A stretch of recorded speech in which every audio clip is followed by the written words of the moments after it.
Hello, this is Daniel Mart, and today I'm going to be doing another review. This time around, I'm going to be doing a review for Season 1 of Mr.Robot.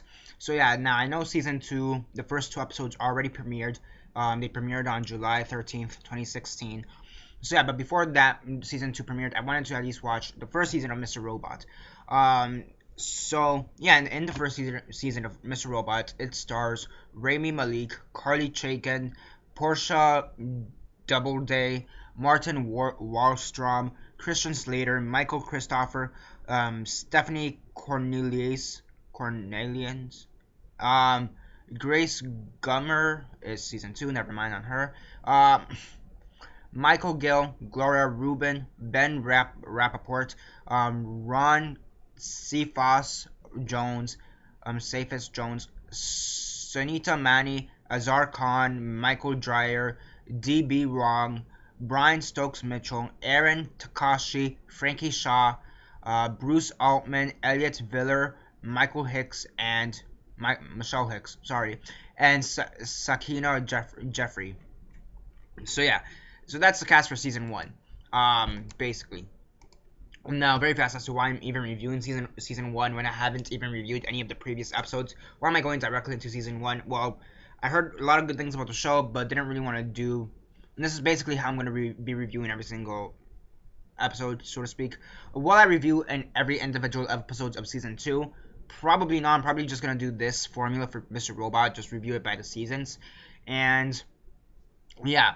And season 1 contained 12 episodes, if I'm not mistaken. 12 episodes. 10 episodes. And they are Episode 1, Hello Friend. Episode 2, Ones and Zeros. Episode 3, Debug. Episode 4, Demons. Episode 5, Exploits. Episode 6 is Brave Travelers. As fuck. ASF. This is .asf. The way they format it's different.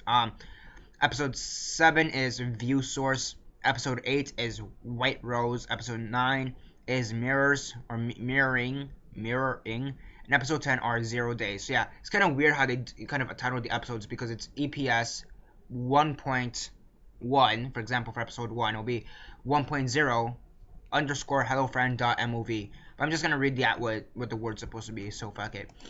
Before I begin though, 10-second spoiler warning as usual for those who have yet to actually watch Mr.Robot season 1. For those who have yet to actually watch all 10 episodes and haven't already, stop the video, go check it out, and come back and watch the rest of this review. 10-second spoiler warning as usual, starting now.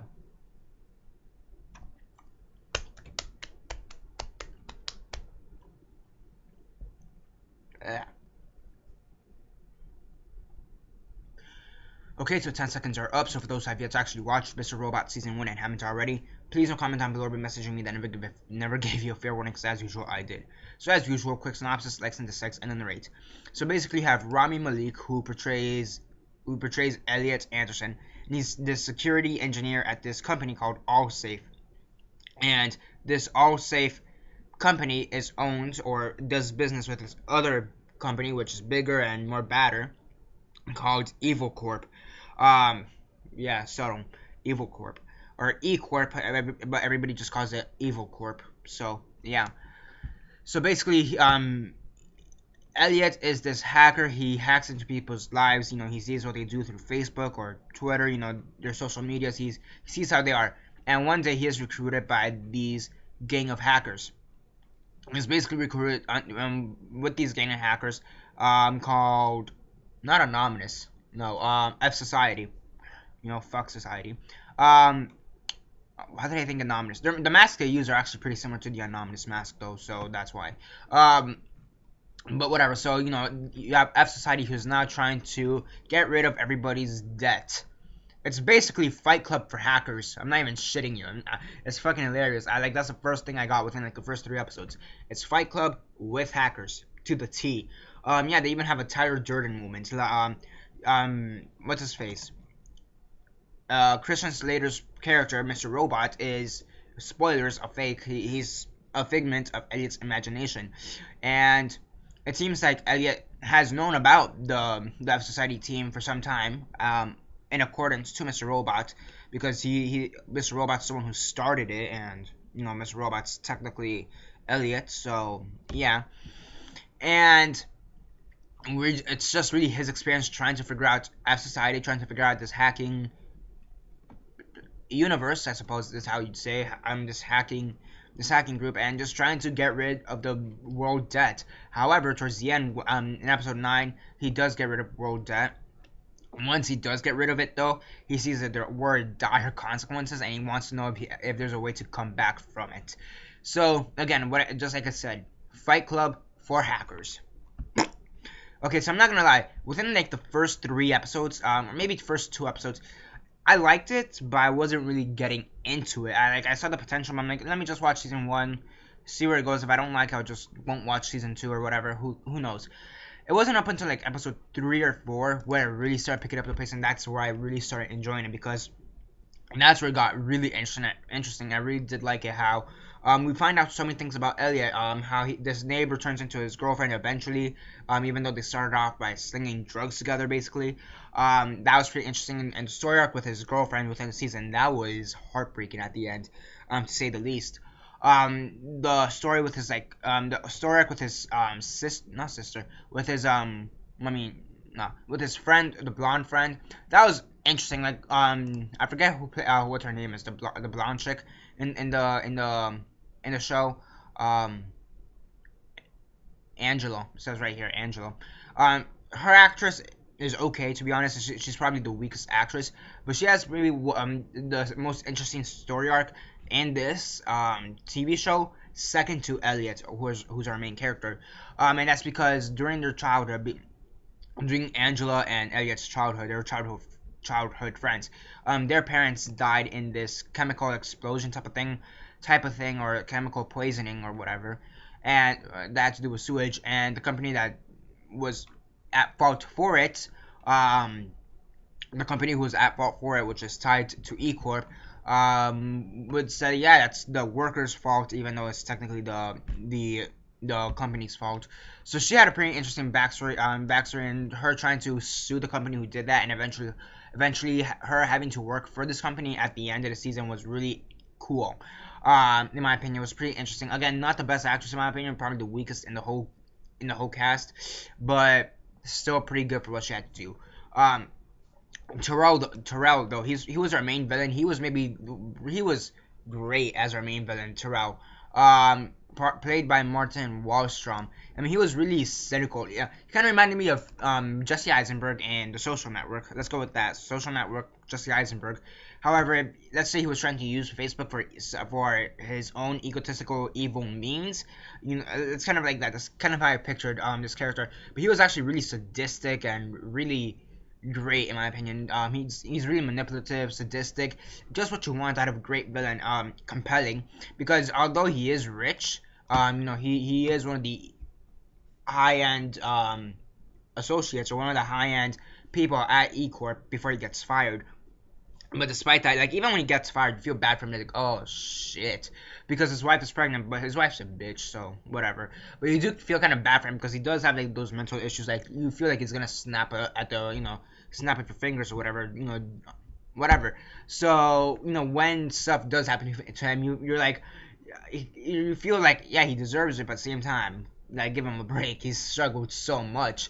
So yeah, and him and Elliot make a really interesting friendship, in my opinion.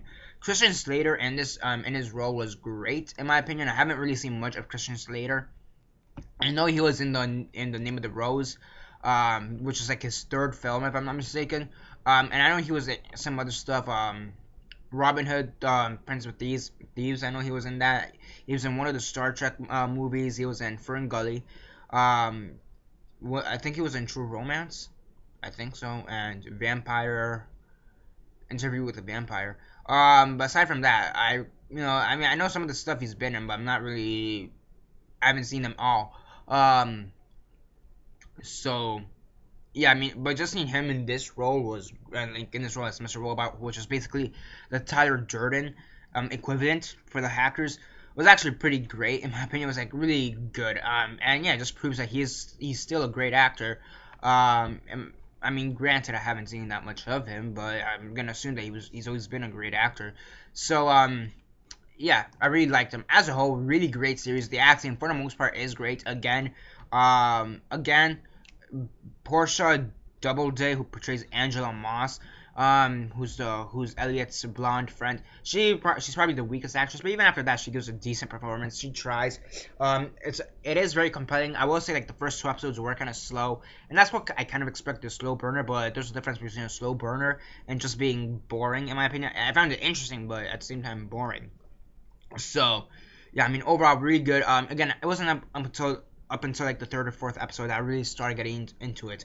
I will say the ending was what the fuck. Like I don't know if you heard stories, but like when the finale was gonna premiere, there's this story about a couple news reporters getting shot, and they had to release the season finale like a week or two late because of the events mirror it. And yeah, there is an event in the final episode of season 1 that does mirror real life, and that's when one of the guy when someone shoots themselves on live television, and they're just like, what the fuck? Like you kind of knew what was gonna happen. I mean, you kind of knew what was gonna happen because it's kind of leading up to it, but even after that, it was all really surprising.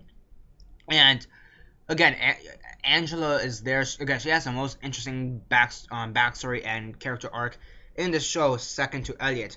The one thing I don't like about her character, aside from her being an okay actress, could she have acted better, is yeah, sure, she could have acted better. But the one thing I also don't like about her arc, although it being really interesting, is the fact that it just feels so disconnected from the rest of the show.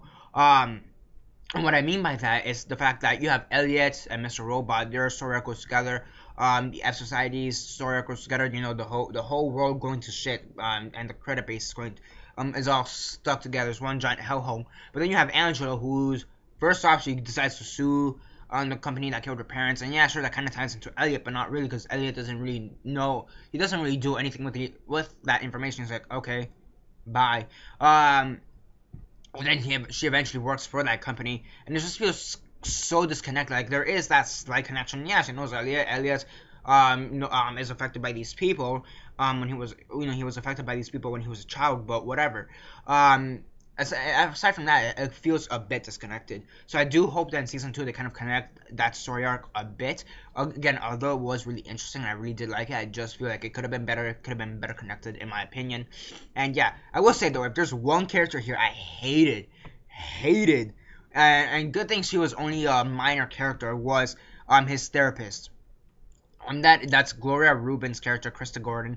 Gloria Reuben is the actress, Krista Gordon is the character, and that's Elliot's psychiatrist. I hated her character. Holy shit, she was annoying as fuck. Like, she would be like, Elliot, you can't be on drugs. Like, yeah, no shit, he can't be on drugs, but let him be on drugs because he's going psychosocial or whatever. You know, or she's just, like, so retarded. Like, Elliot's just manipulating her, and it's kind of funny how she kind of manipulates him, but she just got annoying after a time. The only time I actually liked her or rooted for her was when her ex-boyfriend came into the show, or they were dating at the beginning of the season, and towards the end of the season they were broken up. That's why they were broken up, because of Elliot. He did some cyber stalking on this guy, found out that he was going with underage girls, whatever. Again, Elliot's kind of weird. He just likes researching everybody he interacts with. So he tells he forces the boyfriend to confess to everything and become an ex-boyfriend. After that, break up. Towards the end of the season, the ex-boyfriend returns, says, there's this kid Elliot, he manipulated me, he probably manipulated you, etc., etc., etc. And her confronting her boyfriend, saying,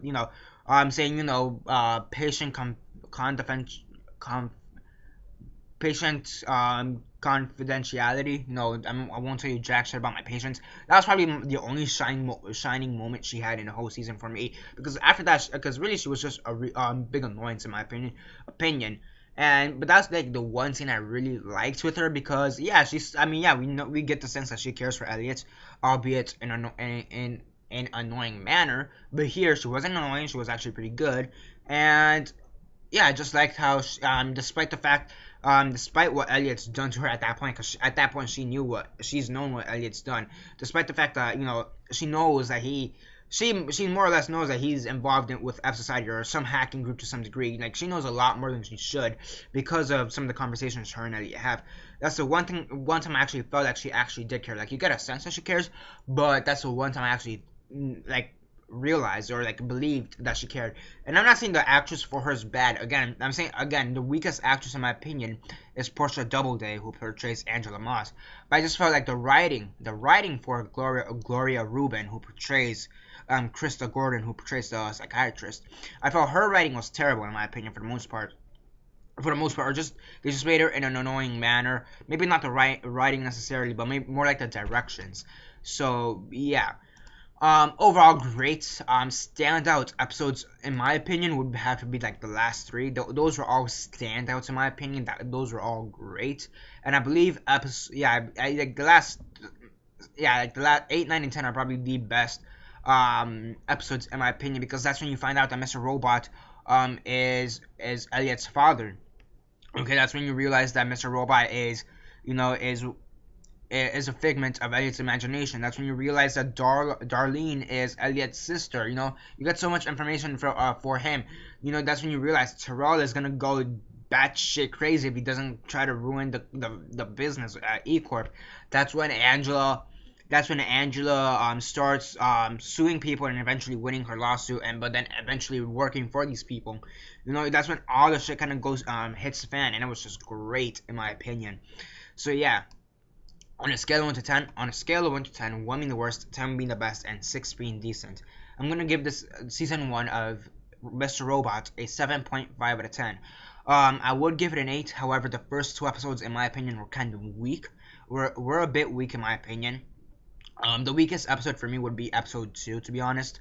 So, yeah, I mean, episode 1 had some stuff, especially, I actually really liked the ending to episode 1. But episode 2 was kind of a disappointment for me. So yeah, but I'd say episode 2 is probably the most disappointing thing about the season thus far. Okay, so again, I'd give this an 8 if it weren't for the first 2 episodes being a bit weak in my opinion, or a bit slow. And I did rewatch them. I kind of felt the same way, to be honest. Had Portia Doubleday been a better actress, let's say, had the psychiatrist not been so annoying. Like, those are my major points. I mean, I'm pretty sure there's like nitpicking within each individual episode. Maybe I didn't like how that turned out or why that happened or whatever. But those are my major points as to why I wouldn't give this a perfect 10 out of 10. But yeah, I mean, again, there's just random nitpicks every here and there for every single episode that do affect the score. But those are my main points as to why I'm not gonna give this a perfect, like, 8 out of 10, or maybe even 10 out of 10. I'm going to give it a 7.5 out of 10. So yeah, have you seen Mr. Robot? If you have, what are your thoughts? Comment all that down below, let me know. Again, first season. And will I review episodes of season 2? Probably not. I'm probably just going to do the same thing within a year, maybe less, 6 months, who knows. I'm just going to be doing a review for season 2, but do stay tuned for that. Subscribe, comment down below, like the video, share on Facebook, Twitter, MySpace, or whatever you guys prefer. And that's basically it for now. This is Daniel Mart signing off.